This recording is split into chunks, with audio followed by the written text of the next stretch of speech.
Hi dear students, welcome back again for today's session, class 5, subject English grammar, lecture number 1, and this is your chapter number 14, or you can say beta lesson number 14, simple future and future continuous tense. Means today our topic is future tense, and in future tense only two subparts are given, which are future simple future and future continuous. Okay, तो आज के lecture में सिर्फ हम दो ही करेंगे क्योंकि आपकी बुक में दो ही गिवन है सब पार्ट्स, क्योंकि आपको पता है कि we will not do fourth sub part, that sub part will be done in class 6. Okay, तो फोर्थ सब पार्ट तो हम करते ही नहीं है वैसे, लेकिन हम 3 सब पार्ट्स तो करते ही हैं. लेकिन फ्यूचर में आपको 3 भी नहीं करने हैं, आपके पास सिर्फ 2 ही हैं, एक तो simple future and future continuous tense. Okay, so I will teach only these 2, simple future and future continuous. So beta, our today's content is, means first we will do simple future tense, simple future, second future continuous,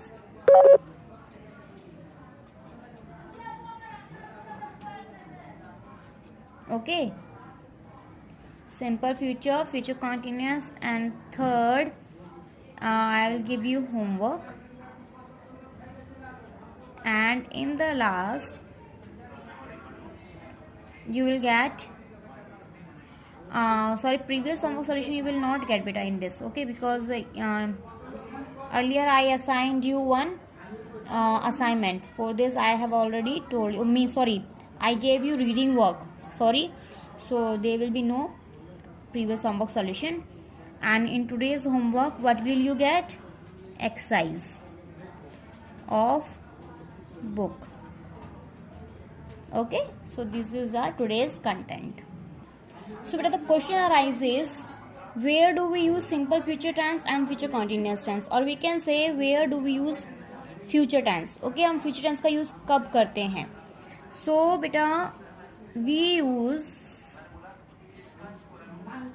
future tense for the events or actions which are going to take place at some time in future.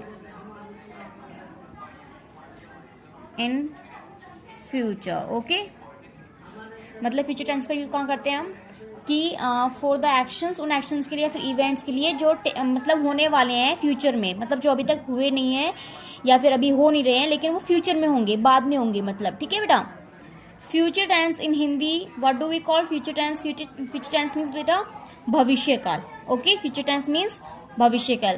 तो दोबारा बताती हूँ कि हम use कहाँ करते हैं future tense का. We use future tense for the events और action which are going to take place at some time in future. Means कुछ मतलब आगे टाइम में यूज करने वाले होते हैं हम. ठीक है, और इसके लिए जो टाइम जो हमें मिलता है वो मिलता है tomorrow, day after tomorrow, later, या फिर इन 2021. मीन्स अभी ये साल आया नहीं है तो हम आगे की मतलब टाइम ले सकते हैं. ठीक है बेटा, so we use future tense for the events और action which are going to take place at some time in future, like tomorrow, day after tomorrow, later, in 2021, like these. Now बेटा, first of all we will take simple future tense, simple future. Okay, so identification for this is, identification मतलब कि हम उसको कैसे पहचानेंगे कि this is ये future indefinite tense या फिर simple future tense. Simple future को फ्यूचर इंडेफिनिट भी बोलते हैं. ठीक है, इसको हम इंडेफिनिट भी बोलते हैं.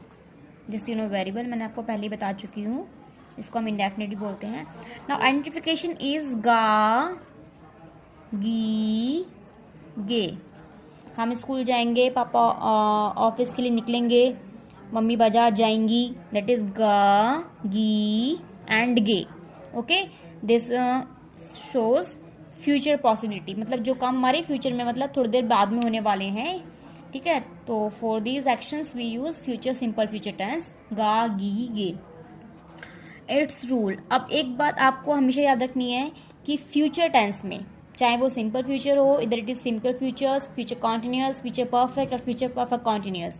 हेयर यू विल यूज बेटा विल और शैल, ओके। आपको इसमें विल और शैल का यूज करना है। उसके साथ में आपको बेस फॉर्म या फिर बेस फॉर्म मतलब V1 आप V1 यूज कर सकते हो, या फिर आप V1 के साथ में ing यूज कर सकते हो, या फिर मतलब हैव का यूज कर सकते हो, तो वो हम बाद में पढ़ेंगे, ठीक है। तो आपको भी याद रखना है इसमें विल और शैल का यूज करते हैं। तो इसमें अब क्या होगा, सब्जेक्ट, रूल क्या होगा, सब्जेक्ट प्लस विल, इधर विल और शैल प्लस V1 और यू कैन से बेस फॉर्म बोलते हैं इसको, ठीक है।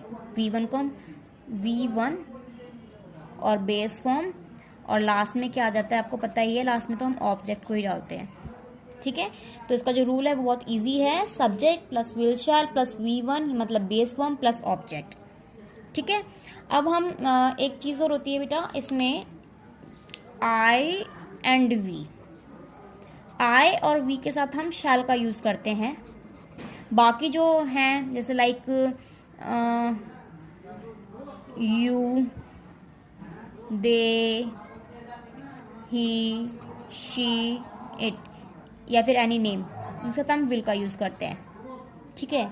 ये चीज़ होती है। लेकिन इसके साथ में आपको एक चीज़ और ध्यान रखनी मैं बताती हूँ आपको। मैंने आपको बताया ना कि हम आई और वी के साथ में हम शैल का यूज़ करते हैं।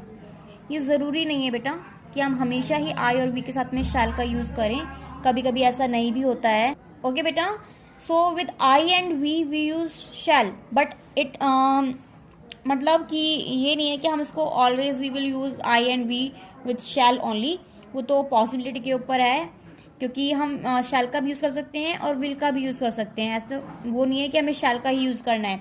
लेकिन अगर आप स्ट्रॉन्ग डिटर्मिनेशन पे हो, या मतलब आपको ये स्ट्रांगली कहना है, अगर वो कोई भी काम आप करने वाले हो, जैसे आप कल स्कूल जाओगे तो you will say I will go to school, लेकिन कल अगर आपका पॉसिबल नहीं है जाना, मतलब थोड़ा यस भी है और नो भी है, ठीक है बेटा। अगर आप स्ट्रांगली डिटरमाइंड हो कि आपको कल स्कूल जाना ही जाना है तो आप यूज़ करोगे विल। लेकिन एट द सेम टाइम अगर आपको बेटा अगर आप स्ट्रांगली डिटरमाइंड हो तो आप विल का यूज़ करोगे। जैसे आप कल स्कूल जाओगे ही जाओगे, पक्का है आपका, तो you will use I will go to school. But अगर आप श्योर नहीं हो कि कल आप स्कूल जा भी सकते हो नहीं भी, तो आप you can say ma'am I shall, या फिर मम्मा से कह सकते हो ma'am I shall go to school, ठीक है। तो आई और वी के साथ हम शैल का भी यूज़ कर सकते हैं और विल का भी यूज़ कर सकते हैं। वो पॉसिबिलिटी के ऊपर डिपेंड करता है, आपके ऊपर भी डिपेंड करता है कि आप क्या यूज़ करते हो। दोनों ही यूज़ हो जाते हैं वैसे, ठीक है। मोस्ट प्रोबेबली वैसे बुक में गिवन होता है कि हमें आई और वी के साथ शैल का यूज़ करना चाहिए। लेकिन अगर आपका डिसीजन बहुत अगर आप डिटरमाइंड मतलब दृढ़ निश्चय हो कि आपको जाना ही जाना, आपको वो काम करना ही करना है, तो आप विल का यूज़ कर सकते हो वहाँ पे, ठीक है। इंस्टेड शैल की बजाय आप विल का यूज़ वहाँ पे कर सकते हो। अदरवाइज तो मैंने आपको बताया था कि you, they, he, she, it with any name, two name, 5 name के साथ में एक मतलब प्लूरल पर्सन के साथ में, सिंगुलर पर्सन के साथ में आप विल का यूज़ करोगे, ओके, ठीक है बेटा। बाकी सबके साथ में आप विल का ही यूज़ करोगे, और इनके साथ में भी आप विल यूज़ कर सकते हो अगर पॉसिबिलिटी बहुत ज़्यादा है, स्ट्रॉन्ग डिटर्मिनेशन है, ठीक है, तब भी आप सब विल का यूज़ कर सकते हो, कोई प्रॉब्लम नहीं है, ठीक है।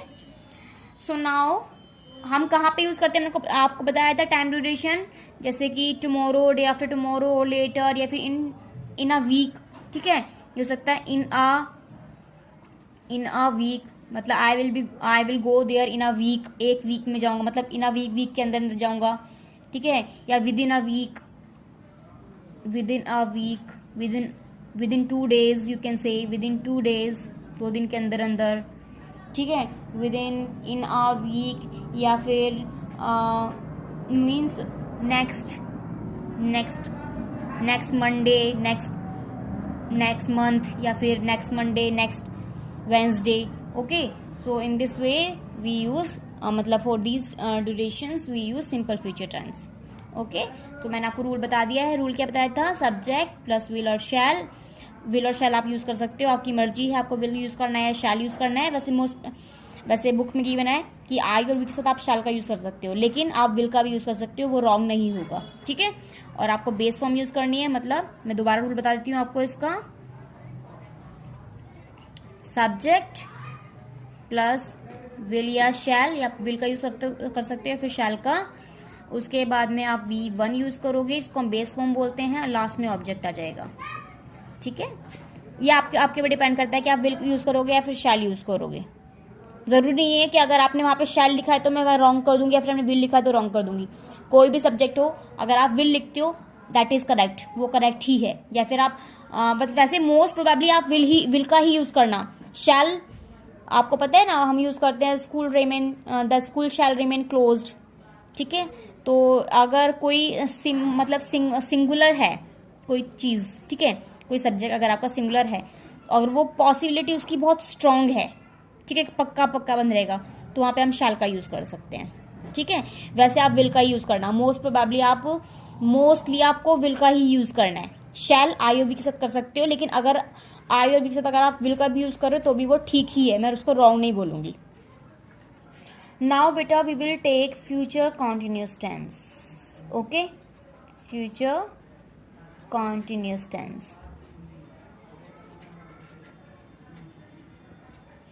अब फ्यूचर कॉन्टिन्यूस टेंस में जो आइडेंटिफिकेशन होती है वो होती है रहा होगा, रही होगी, रहे होंगे। रहा होगा, रही होगी एंड रहे होंगे, ओके। सो इसमें जो आइडेंटिफिकेशन हम यूज़ करेंगे वो यूज़ करेंगे बेटा रहा होगा, रही होगी, रहे होंगे, okay. So in this way you can identify कि वो फ्यूचर टेंस है या नहीं है। रहा होगा, रही होगी, रहे होंगे, okay. So for future tense, future continuous tense identification is रहा होगा, रही होगी, रहे होंगे। जैसे कि मैंने आपको बताया था for present continuous tense it is रहा है, रही है, रहे हैं, ठीक है। For past continuous tense it is रहा था, रही थी, रहे थे। And for future continuous tense रहा होगा, रही होगी, रहे होंगे, ओके। दैट इज रहा होगा, रही होगी, रहे होंगे। नाउ वेयर डू वी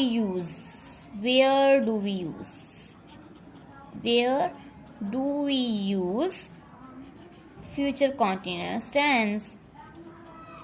अब हम फ्यूचर कॉन्टिन्यूस टेंस का यूज कहाँ करते हैं? Where do we use future continuous tense?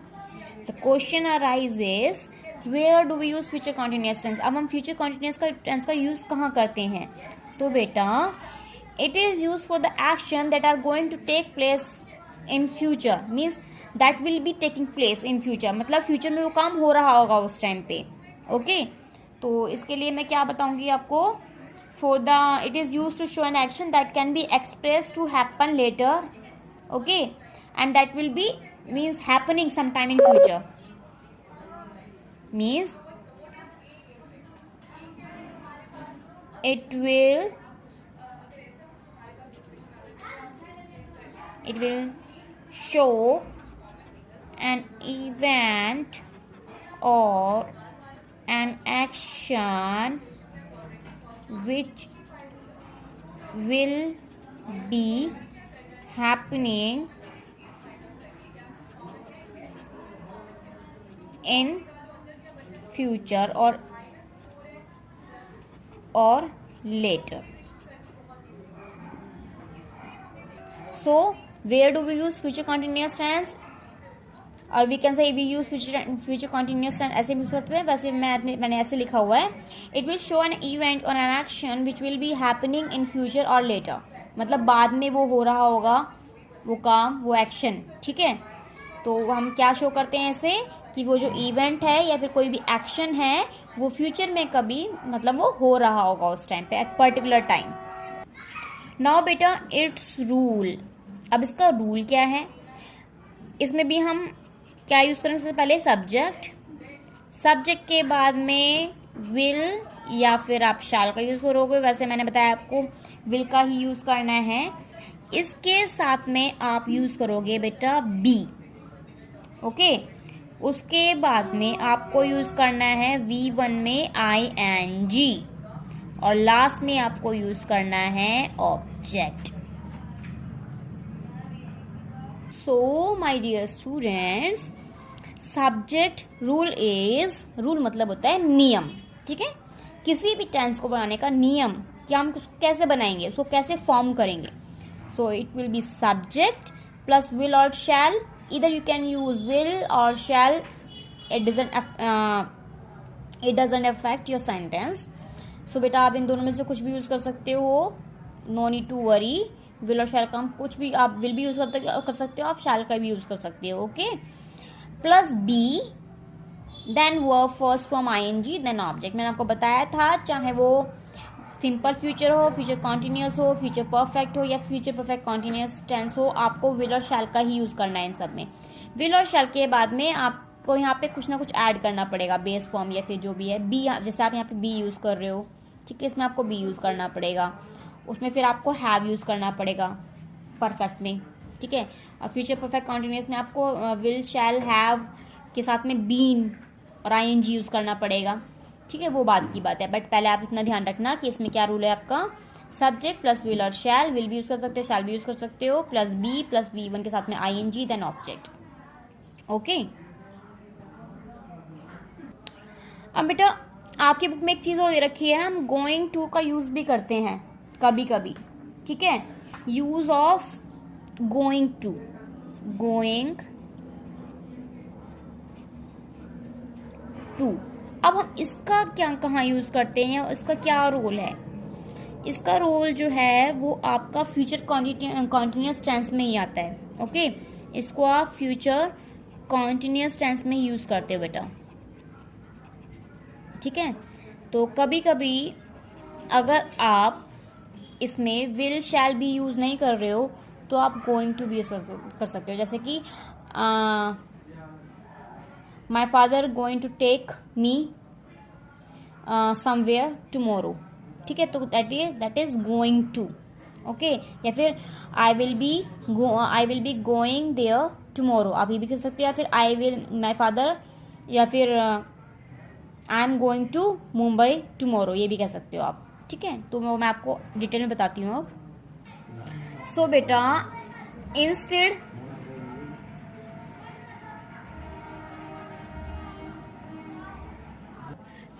Instead मतलब बजाय, किसके बजाय, instead of will shell. Okay, will और शैल की जगह हम क्या यूज करते हैं, गोइंग टू यूज करते हैं।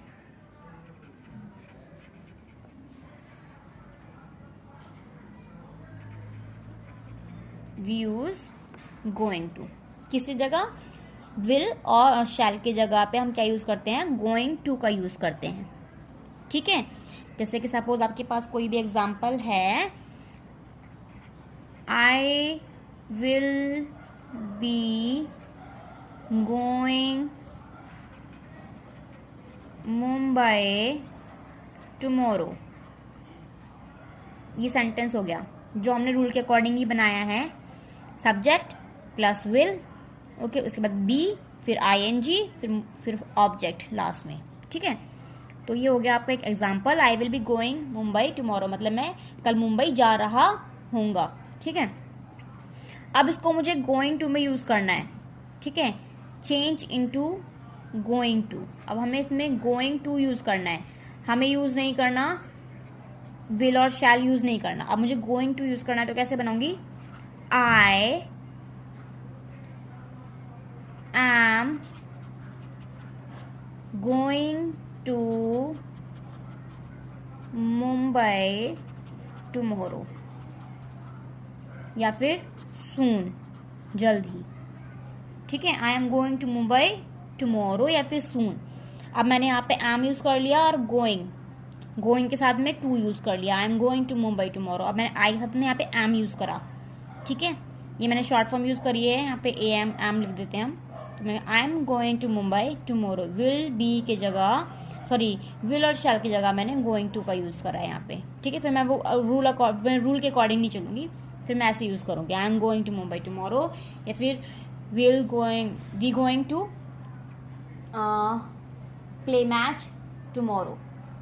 Okay, look into your book beta, it is given here very clearly. We use going to instead of will or shall in the following sentences, following situations. In situations में हमें going to का use करना है। हम हर जगह going to का use नहीं कर सकते, कुछ situations given होती है जहाँ पे हम going to का यूज़ करते हैं, जैसे कि for plans or decisions made before speaking, मतलब जो बोलने से पहले डिसीजन और प्लान्स बनाए जा रहे हैं उनके लिए, ठीक है। See is Vicky coming home soon, क्या विकी घर जल्द आ रहा है। Yes I am going to meet him at the airport tomorrow, मतलब मैं उससे कल एयरपोर्ट पे मिलने जा रहा हूँ, ठीक है। तो मतलब जा रहा हूँगा या फिर जाऊँगा, या फिर यहाँ पे हम आई एम गोइंग टू, आई के साथ हम एम का यूज़ कर रहे हैं, फिर गोइंग टू यूज़ कर रहे हैं। अब मैंने यहाँ पे विल और शैल यूज़ नहीं करा, आई के साथ हमें पता है एम का यूज़ होता है, ठीक है। जैसे simple future sorry present continuous tense में हम इज एम आर का यूज़ करते हैं, ऐसे हम यहाँ पे लेंगे, ठीक है। तो इज एम आर को लेंगे अब हम यहाँ पे, तो आई के साथ एम का यूज़ करते हैं, प्रेजेंट कॉन्टिन्यूस टेंस में हमने एम का यूज़ किया था आई के साथ में, तो I am that is I am going to, अब आपने यहाँ पे विल और शैल यूज़ नहीं करा है, गोइंग टू यूज़ करा है। I am going to meet him at the airport tomorrow. Second देखो, I am going to watch TV in a minute, मतलब 1 मिनट के अंदर, मतलब एक मिनट में मैं टीवी को देखने जा रहा हूँ, या फिर जा रहा हूँगा, सॉरी नॉट जा रहा हूँ, 1 मिनट में मैं टीवी देखने जा रहा हूँगा। तो आई एम गोइंग यहाँ पे जा रहा हूँ, या फिर इसमें रहा हूँगा, रही होंगी, रहे होंगे, यही आएगा। कर रहा होगा, ठीक है, रहा होगा, रही होगी, रहे होंगे। रहा है, रही है, रहे हैं, ये नहीं आएगा। रहा होगा, रही होगी, रहे होंगे। So second sentence, I am going to watch TV in a minute because my favourite movie is on, क्योंकि मेरी फेवरेट मूवी आने वाली है, तो मैं क्या कर रहा हूँ, मैं टीवी देखने के लिए जा रहा हूँ। Do you have any plans for the party, क्या तुम्हारे पास पार्टी का कोई प्लान है।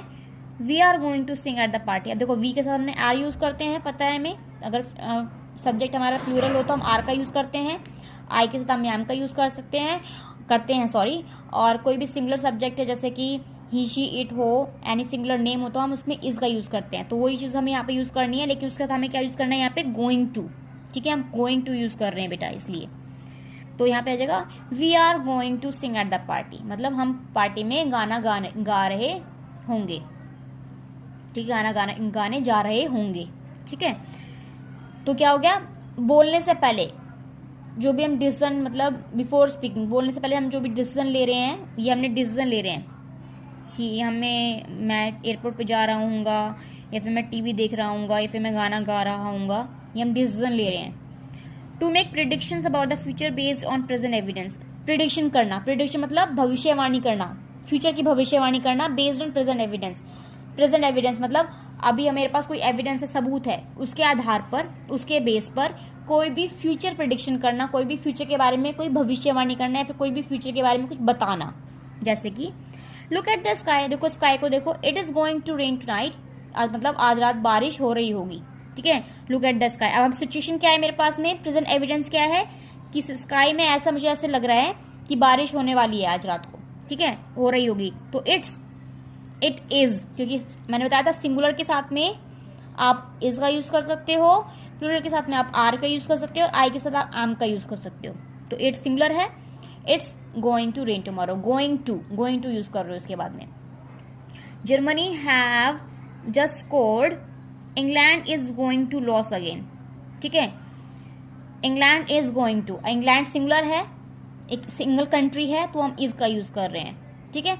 जर्मनी हैव जस्ट स्कोर्ड, मतलब जर्मनी ने अपना स्कोर कंप्लीट कर लिया है, कर चुकी है, जर्मनी स्कोर बना चुकी है इतना, ये हमारे प्रेजेंट का एविडेंस है। जर्मनी ने बहुत अच्छा स्कोर खड़ा कर दिया है, मतलब बहुत अच्छा उन्होंने स्कोर उसका हो चुका है। अब इसके बेस पे हमने क्या प्रेडिक्शन करी कि England going to loss again, मतलब इंग्लैंड क्या कर रहा होगा, अब दोबारा हारने जा रहा होगा, ठीक है। इंग्लैंड दोबारा हारने जा रहा होगा, इंग्लैंड कंट्री दोबारा हारने जा रही होगी। तो प्रेजेंट एविडेंस क्या है ये है, और प्रिडिक्शन हम आगे की कर रहे हैं। There have been no rain for long, मतलब कि यहाँ पे कोई मतलब बहुत टाइम से रेन नहीं हुई है। There is going to be drought soon, मतलब कि यहाँ पे दोबारा क्या हो रही होगी, सूखा पड़ रहा होगा। देयर हैव नो बीन, यहाँ पे एविडेंस क्या है हमारे पास में कि बहुत टाइम से रेन नहीं हुई है, ये हमारा प्रेजेंट एविडेंस है, ठीक है। तो अगर अब बहुत टाइम से अगर रेन नहीं हुई है तो क्या हो रही होगी, आगे टाइम में क्या हो रहा होगा, there is going to be drought again, मतलब कि दोबारा यहाँ पे सूखा पड़ रहा होगा। ओके, तो यहाँ पे हम there is going to be drought again, अब हम यहाँ पे अकॉर्डिंग टू सब्जेक्ट हम यहाँ पे इज का यूज कर रहे हैं, ठीक है। तो आपको इसमें क्या यूज करना है, इज एम आर। तो मैं आपको रूल बताती हूँ। सो बेटा रूल फॉर गोइंग टू, अब हमें गोइंग टू का यूज करना है, ये रॉन्ग स्पेलिंग मैंने, sorry mistakenly I wrote it. Rule for going to, क्या रूल होगा इसके लिए कि आपको ये फ्यूचर कॉन्टिन्यूअस टेंस के लिए यूज करते हैं, और इसमें अगर हम जैसे हम गोइंग टू का यूज कर रहे होंगे तो हमारे पास क्या होना चाहिए, सब्जेक्ट, उसके साथ में आप इज एम आर यूज करोगे, इज एम आर के साथ में आप गोइंग टू का यूज करोगे, और लास्ट में आप यूज करोगे ऑब्जेक्ट, ठीक है। इसमें बेस फॉर्म वगैरह कुछ नहीं आएगा, आप गोइंग टू यूज कर रहे हो सिंपल, ठीक है। अगर आपका सब्जेक्ट सिंगुलर है तो इज, प्लूरल है तो आर, और आई है तो एम, ठीक है। जैसे I am going to meet him soon या टुमारो, या फिर वी आर, ये शॉर्ट फॉर्म यूज कर रही हूँ बेटा मैं, ठीक है। We are going to Delhi, या फिर third it is going to rain tonight.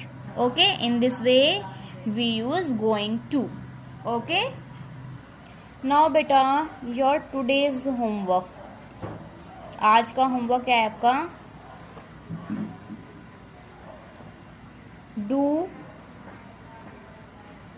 exercise 1, 2, 3 and 4, because आपका मतलब ये लेसन है जिसमें मैंने ओनली 2 सब पार्ट्स गिवन है, तो इसकी एक्सरसाइज आपको 1, 2, 3, 4 करनी है। Do exercise 1, 2, 3, 4 of PC Wren's book,